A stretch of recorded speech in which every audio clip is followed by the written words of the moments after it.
Labas rytas.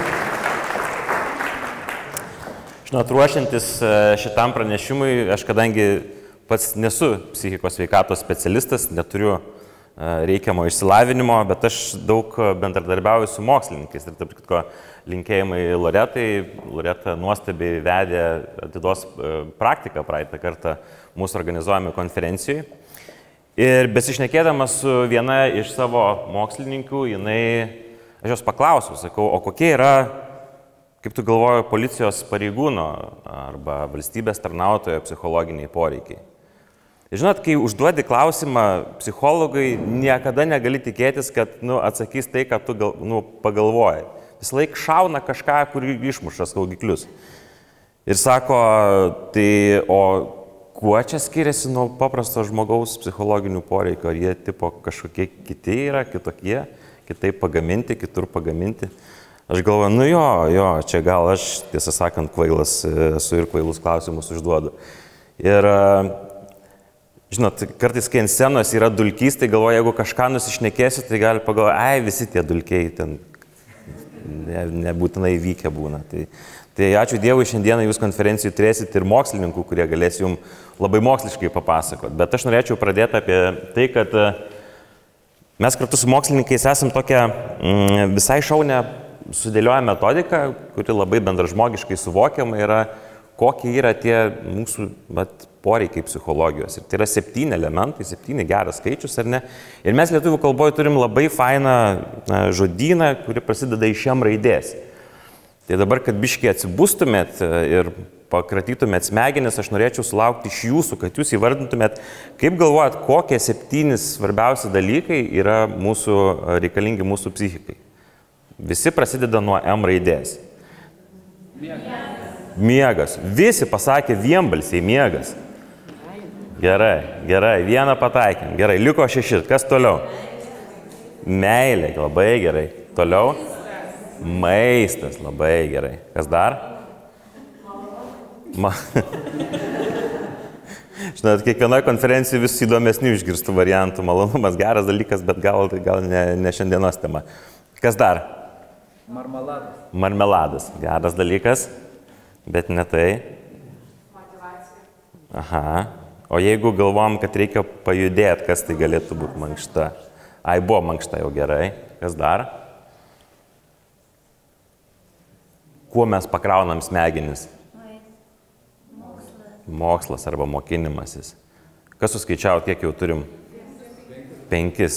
Gerai. Dar 2 turim. Labai svarbius. Yra toksai vienas pankrokeris, kas mėgsta roką, yra jis... Labai teisingai pasakė žmogus, kodėl jūs juokėtės. Muzika, bet šiek tiek plačiau irgi šiam raidės. Taip, nes reikia įsikrauti kažko savo smegenis. Ir paskutinis? Meditacija arba malda. Kažkam malda irgi yra meditacija. Šaunuolį. Tai ačiū, iš manęs buvo tiek. Monetos dar labai svarbu. Monetos, gerai. Galėsit jūs apie monetas pakalbėti, aš šiandien apie monetas nekalbėsiu. Tai taip linksmai pradėjom. Tai visi šitie dalykai yra labai prasmingi, laikytis tam tikrų taisyklių. Kai aš vedu mokymus, tai mes skiriam beveik pusdienį kiekvienam iš tų dalykų, tai šiandieną aš turiu lygiai 17 minučių, matau, sutiksėjo. Tai turiu jūs perspėti, kad tai, ką dabar papasakosiu, bus labai tamsių epizodų. Bet kadangi aš esu čia ir, kaip matot, šypsaus ir dar kokį medinį bairį numetu, tai viskas išsisprendė, yra gerai. Bet tikrai bus juodų vietų. Nes šnekėsiu apie tai, kaip priėjau aš prie to, kad čia esu ir šneku apie psichinę sveikatą. Ir galit nutuokti, kad tai nebuvo baisiai lengva kelionė.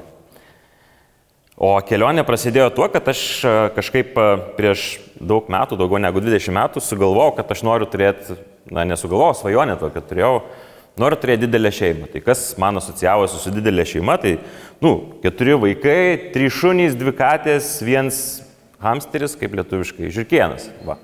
Žirkienas. Kai nori didelės šeimos, reikia didelio namo. Jeigu nori didelio namo, reikia galingos karjeros. Tai galvoju, kas čia dabar turėtų daryti su ta mano karjera. Tai aišku, kad reikia eiti į IT, informacinės technologijas, nes ten yra geri atlyginimai, ne, tai aišku, kad aš ten ir pradėjau. Ir ėjo gyvenimas, mes su tuometinė žmona susilaukėm pirmo vaikelio, puikus planas, viskas eina pagal planą, ne, jau kažkiek užsidirbu, ten pradėjom statyti savo pirmą tokį mažiuką nameliuką. Tęsiu karjerą, nes svarbiausia yra pinigai, nors jaučiu, kad kažkaip man ten nelabai gal patinka tai, ką aš darau, bet, nu, tai ką čia dabar, kur aš eisiu kitur, kas čia man daugiau mokės. Ir vienas punktas iš šitų buvo tai, kad aš visada jaučiau, kad aš noriu kažkokį prasmingesnį šiaip jau darbą dirbti. Ir ypatingai susijusi su kūryba. Ir kadangi tuo metu visai neblogai uždirbau, prieš 20 metų, tokia šalis Šri Lanka yra, tai toks mažiukas Indijos perlas vadinamas žemiau Indijos. Tai dabar jūs galite tiesiogiai nuskristi, bet prieš 20 metų reikėjo per 3 persėdimus nuskristi ir čia buvo tokia lokacija, kur nelabai kas skraidė tuo metu. Aš nusivariau į tą Šri Lanką ir siunčiau tokius pokvailius aprašymus apie tai, kaip man sekasi to Šri Lankoje. Grįžus, gaunu skambutį iš savo bičiulio, kuris vadovavo vienai reklamos agentūrai. Po šiai dienai vadovauja vienai didžiausiai. Ir sako, Almantai, žinok, aфиgenai rašai, tu gal nori ateiti pas mus parašyti kokius, tai nežinau, ten straipsnius, kūrybinius kažką. Aš jam ten sakau, eik, aš IT dirbu, tu man nemokėsi tiek pinigų, ką aš dabar rašinėsiu, kvailas, tu nesąmonė čia. Na, žodžiu, jisai sako, pats tu durnas, kad savo talentų netausoji. Nu, gerai. Planas, atsimenat, didelė šeima, ne? Tai mes bandom susilaukti daugiau vaikelių. Čia, kaip minėjau, yra juodesni epizodai prasideda, mūsų vienas vaikelis žūsta. Perspėjau, kad bus juodų epizodų, jūs tą buvau įspėjęs. Bet, žinot, būdamas tuo metu emociškai neraštingas ir jeigu prisimenu tuos 7 M, apie kuriuos aš minėjau, man tuo metu visai nerūpėjo. Aš supratau, kad aš noriu visą save įdėti į darbą, kad užsimirštas kažkokias tai traumuojančias asmeninės patirtis ir hiper save kompensuoti darbe. Natūralu, kad kai tu turi labai ribotą kiekį vidinio resurso ir skiri jį visą darbui, tam darbė irgi nelabai pradėjo sektis. Nu, tai ką, kai nesiseka darbė, reikės darbą, ne? Tai pakeičiau darbą, pradėjau vadovauti kitai organizacijai, bandėm susilaukti dar daugiau vaikelių ir praradom dar 2 vaikelius pakeliui. Ir būdamas realiai tokioj visiškai traumuojančioj patirtyje, aš vėlgi būdamas visiškai neraštingas, nežinodamas apie jokius ten 7 M, apie kažkokią psichologinę gerovę ir netausodamas savęs, dirbau tiek, kad pailiustruosiu vieną situaciją, kaip veikia mano tuometinės smegenys. Aš nuėjau į nepabijokim pareklamuoti, į senukus. Tuo metu reikėjo man nusipirkti keletą prekių savo, beužbaiginėjant remonto darbus. Aš atsinešu prie kasos tas prekes, padedu. Man kasininkė sako, 27 eurai, 30 keli centai. Aš pasiėmu piniginę, žinau, kad toj piniginė yra grinų pinigų ir niekaip negaliu suskaičiuoti kitų 27. Visiškai galva išsijungus tiek, kad jokių šansų suskaičiuoti ten iki kokių 5 turbūt nebuvo. Ir aš sakau, žinot, ponė, aš labai prastai jaučiuosi ir aš nebesuskaičiuosiu. Padaviau piniginę, aš tikiuosi, kad jinai pasėmė tiek, kiek reikia pinigų.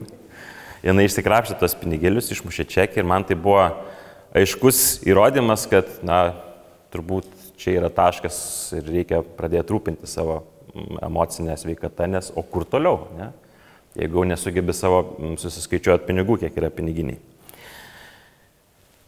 Bus dar juodžiau šitam mano istorijoje, bet sakau, žiūrėkite mane, kadangi aš jau tai pasakosiu su šypsena, tai aš jau išventiliavęs visus tos dalykus. Ir be abejo, kad jeigu atsimintume prieš daugiau negu 10 metų, tai buvo didžiulė stigma. Jeigu tu jautiesi blogai, kažkam pasakot, kad tu jautiesi blogai, tu psichas, ką tu čia, dar eisi kažkokią ten pas valstybinį kažkokį psichiatrą, nesąmonė. Tai būsi nurašytas, gausi įrašą, ne? Labai baisu gauti įrašą. Negalėsi vairuoti, pilotuoti ko private jeto, ne, lėktuvo. Gal ginklo irgi negalėsi kažkiek metų turėti. Tai aš pasirinkau privatų psichiatrą ir būdamas, pasikartosiu, ne pats raštingiausias emociškai žmogus, ypatingai susijęs su psichinė sveikata, aš galvojau, kad reikia labai greit susitaisyti save. Ir mano nuolatinis spaudimas tam privačiam psichiatrui buvo, sakiau, žiūrėk, tu man išrašyk kažkokius vaistus, jie neveikia, aš jaučiuosi vis prasčiau ir prasčiau. Tai sakau, išrašyk man kitų vaistų. Nu, jisai žmogus, nu ką, atėjo pas mane, sumokėjo, ten, nežinau, 80 eurų už konsultaciją, reikia klausyti. Tai ir išrašė visokių kitokių vaistų. Ir čia turbūt yra juodžiausias epizodas, apie kurį šiandieną jūs iš viso išgirsit. Nemažai kas turbūt žinot, kad kai sumakaluoji psichotropinius vaistus, ištinka labai tokie nemalonūs dalykai. Ir man sumakaluojant, tai reiškia, kad nebaigus galioti vieniem vaistam, aš išgeriau kitų vaistų ir man tas iššaukė suicidinį epizodą. Tai šiandien yra diena, kai aš ryte prieš daug metų parašiau atsisveikinimo raštelį. Aš nusprendžiau, kad man reikia baigti savo gyvenimą, nes jokių kitų nėra galimybių tęsti, ne, šitoje agonijoje, šitoje kančioje. Ir parašęs tą raštelį, galvoju, nu kaip čia dabar, kas toliau. Ir galvoju, nu gerai, parašiau čia raštelį tarsi savo namiškiam, tai įsivaizduoju, kad aš tuo metu turėjau savo jau mažametį vaiką, jam buvo 5 metų, turėjau tuo metu sutuoktinę. Mano tėvai gyvi, turėjau krūvą bičiulių, bet aš kažkokiu būdu įtikinau save, kad viskas, čia yra pabaiga ir man reikia atsisveikinti, o tie visi namiškiai ten, vaikai, žmonos, jie kažkaip išgyvens, čia aš vienas toks vargšytis. Nu, galvoju, kaip jau gavos, taip jau gavos, ką dabar. Ir parašiau atsisveikinimo žinutę tam savo psichiatrui, kuris, mane bandė išgydyti. Ir jisai man paskambino, sako, Almantai, žiūrėk, dabar tu nieko nesakyk, tiesiai pas mane į kliniką važiuok, aš tau vieną sakinį pasakysiu ir po to, sako, aš neturiu galimybės tavęs prirakinti. Jeigu tu nuspręsi, kad tu nusprendęs, galėsi toliau daryti, ką tau reikia. Ir aš nuvažiuoju pas jį į kliniką, jisai pasisodina mane, sako, žiūrėk, jeigu priimi šitą sprendimą, tu turi suprasti, kad daugiau jokių sprendimų gyvenime tu nebepriimsi. Čia yra paskutinis tavo sprendimas. Ir mano giliu įsitikinimu, tai yra pats blogiausias sprendimas, kokį gali priimti žmogus. Ir aš sėdžiu, galvoju, nu ką žinau, bet ta agonija, ta kančia, kokią aš jutau tuo metu, jinai stipresnė buvo iš mano tokį sveiką protą. Ir jisai sako, jeigu tu galvoji, kad tavo vaikas, tavo šeima, tavo namiškiai susitaikys su tuo, kad tu čia savanoriškai nori išeiti iš gyvenimo, tai tu labai labai klysti. Ir čia prieš mane nesėdė Almantas, čia sėdė kažkoksai žmogus paveiktas vaistų. Jis sako, aš tau labai rekomenduoju nepabijoti to įrašo ir tiesiog atsigulti į psichiatrijos ligoninę. Tai, kaip supratot, aš padariau geriausią sprendimą savo gyvenime, aš atsiguliau į psichiatrijos ligoninę, man labai greitai pradėjo gerėti, nes tikrai nuostabus buvo daktarai ir labai daug mitų ir stigmų visokių egzistuoja, kurios visiškai nesąmonė. Aš sakyčiau, kad psichiatrijos klinika yra labai netoli kokio Druskininkų sanatorijos, tik tais tiek, kad šita sanatorija yra tavo mintims, tavo protui. Ir spėkit, ką aš susitikau toj psichiatrijos ligoninėje. Susitikau savo kolegą iš savo paskutinės darbovietės. Ir aš jums nepasakoju tos vienos istorijos, bet aš, kai bandžiau save įdarbinti maksimaliai, kiek tik tais įmanoma, tai vadovai labai mėgo mane ir mėgo naudotis tą situaciją, galvoja, žmogus nori labai daug dirbti. Nu tai ką, nori, tai reikia duoti dirbti. Tai aš susitikau kolegą, sako, aš irgi perdegęs esu ir visas čia, toks, iš pradžių mes galvom, kad aš galvojau, kad jisai lanko kažką, jisai galvoja, kad aš kažką lankau. Tai irgi toksai buvo, ne, sakau, brolau, čia, žinok, aš jau ilgam atsigulęs pailsėti. Tai sako, gerai, mes tada dar į tą pačią palatą buvom paguldyti. Tai buvo daug smagiau, tiesą pasakius, išbūti. Ir susitikęs tą savo kolegą, aš tiesą sakant, priėmiau tą sprendimą, kur aš galvoju, jūs, mėlieji, neperėję ir būdami turbūt daug išmintingesni, negu aš priimat sprendimą padėti žmonėm. Nes aš pagalvojau, kad turbūt gal ne mane vieną kamuoja tokios problemos, nes na štai mano kolega, kuris visai šalia buvo visą laiką ir aš niekad negalėjau išskaityti, kad šitam bičiui gali būti kažkas blogai. Jis irgi sako, aš niekad gyvenime nebūčiau pagalvojęs, kad tu čia kažkaip, na, tikrai blogai jautiesi, nes mes kartais užsidedam krūvą kaukių ir galvom, kad ai, čia kažkaip visiems viskas gerai.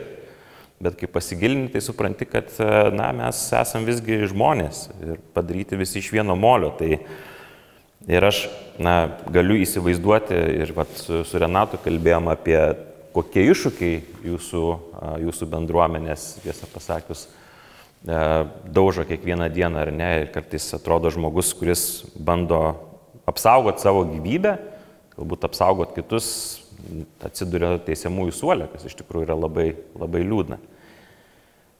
Bet aš galvoju, kad, žinot, iš tų, ką aš pasakojau pačioj pradžioj ir vat, su tokiu truputėlį palinkėjimu, vienas dalykas, kuris, man atrodo, mus visus jungia ir mus padaro daug stipresniais, kaip jūs galvojate iš tų visų M, kuris yra svarbiausias? Jo, tai gali dabar žaibą viens kitam duoti, aš papasakosiu biškį. Vat žaibą, tai jau aš damai duodu, vat žaibą. O, biškį išjudėjo. Tai jeigu čia, aš nežinau, yra koksai neuromokslininkas, tai pasakytų, patiko, ne? Girdžiu, kad patiko. Tai jeigu yra koksai neuromokslininkas, sakytų, kad jūsų smegenyse dabar mikroskopinis toksai kiekis oksitocino atsirado. Oksitocinas tai toksai meilės prieraišumo, tokio saugumo jausmo hormonas, kuris gaminasi natūraliai mūsų smegenyse. Tai daugiausiai gaminasi tada, kai mes palaikom vienas kitą, kai mes galim vienas kitam duoti žaibą, paplekšnoti per petį. Tai man atrodo, jūs, mėlieji, čia yra svarbiausia žinutė, kurią aš noriu turbūt perduoti šiandieną, kad lygiai taip pat kaip man kažkada atsirado žmogus, kuris mane palaikė ir pasakė tą sakinį, kuris išgelbėjo mano gyvybę. Tai kartais mūsų ne kiek veiksmai, o kiek mūsų, toksai palinkėjimas ir palaikymas gali išgelbėti gyvybės. Tai aš turbūt, norėdamas jum taip pat lygiai taip pat palinkėti, kad kuo daugiau mes palaikysim vieni kitus, kartais, žinot, tai nebūna baisiai lengva, bet kartais tas toksai žaibukas, matėt, kaip iš karto pagerėjo nuotaika.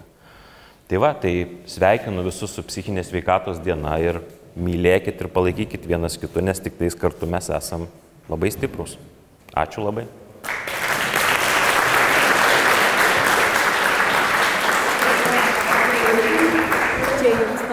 Ačiū. Ačiū. Jeigu norite kažką manęs paklausti iš mano karjeros profesinės arba dėl ko aš, pavyzdžiui, neaviu batų niekados, kai skaitau pranešimą, tai galite klausti, dabar yra gera proga. Čia visą laiką tas klausimas. Tai jeigu pamenat, viena iš tų 7 M raidelių yra meditacija. Ir meditacija, jeigu dar taip susiaurinti, yra toksai mindfulness arba atida, dėmesingumas, tai kai mes jaučiam savo kūną. Ir jeigu jūs galvojat, kad aš nesijaudinu čia stovėdamas prieš jūs, tai žiauriai jaudinuos. Bet kas man padeda, tai aš, kadangi esu toks vaikščiotojas po sceną, tai kai aš nusimaunu batus, aš jaučiu, koks jausmas keičiasi mano paduose nuolatos. Tai nuo tos minties, kad aš čia storas, plikas, nepatiksiu jums, nusišnekėsiu, aš vis mintis perkeliu į savo padus ir mane kažkaip išlaisvinu. Ir aš tada galvoju, gal visai kažkaip neblogai man sekas viešai šnekėti. Tai va, aš irgi kviečiu jūs taikyti metodikas, kurios jums pagelbsti, o šita yra viena iš metodikų, kuri man pagelbsti. Ar dar turite kokių klausimų, ar aš visiškai jūs išardžiau čia ryte, sako, viskas gerai, organizatorė, tai viskas tada gerai. Ką reiškia pirmas žodis pavadinimą? Santrumpa psichologiniai policijos pareigūno poreikiai. Ta antra žodžio dalis tokia neatrodo visai gerai, bet dėja taip susitrumpinu. Kuo aš užsiimu dabar? Tai aš esu toksai šnekėtojas, ateinu pašnekėti, papasakoti savo istoriją, mielai dalinuosi ir tiesą pasakius, galvoju, dar vieną minutę skirsiu, tas 7 M, tai tokia gana juokinga istorija, arba ne kiek juokinga, kiek jinai tokia su tokiu pamokančiu elementu.